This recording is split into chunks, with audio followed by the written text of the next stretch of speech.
पावसामुळे ठिकठिकाणी पूर परिस्थिती निर्माण झाली आहे। गंगा नदीने देखील धोक्याची पातळी ओलांडली आहे। त्यामुळे सर्वत्र पाणी साचलंय। यामुळे अनेकांच्या घरामध्ये पाणी गेलंय। यामुळे कुटुंब आणि स्वतःचं संरक्षण करण्यासाठी अनेक जण घराबाहेर पडलेत। पुराच्या पाण्यातून वाट काढत सुरक्षित ठिकाणी जात आहेत। याचे व्हिडिओ आणि फोटो सोशल मीडियावर सध्या व्हायरल झाले।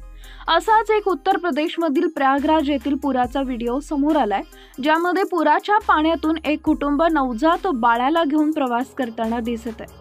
चारही बाजूला संपूर्ण पाणीच पाणी आहे आणि यातून प्रवास करण्यासाठी त्यांना कोणताही बोट किंवा बचाव मदतीसाठी उपलब्ध नव्हते। त्यामुळे हे कुटुंब नवजात बाळाला घेऊन प्रवास करत असल्याचं दिसत आहे।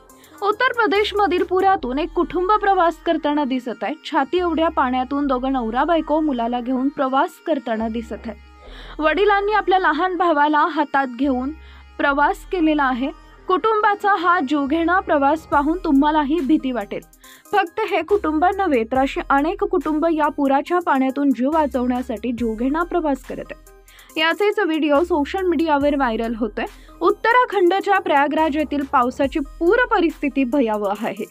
सोशल मीडियावर पुराचे अनेक व्हिडिओ व्हायरल होत आहेत। उत्तराखंडमधील नागरिकांना पूर परिस्थितीमधून बाहेर काढण्यासाठी सुरक्षा यंत्रणा कार्यरत आहे। ही पुराची परिस्थिती लवकरच कमी व्हावी यासाठी अनेक जण प्रार्थना करत आहेत।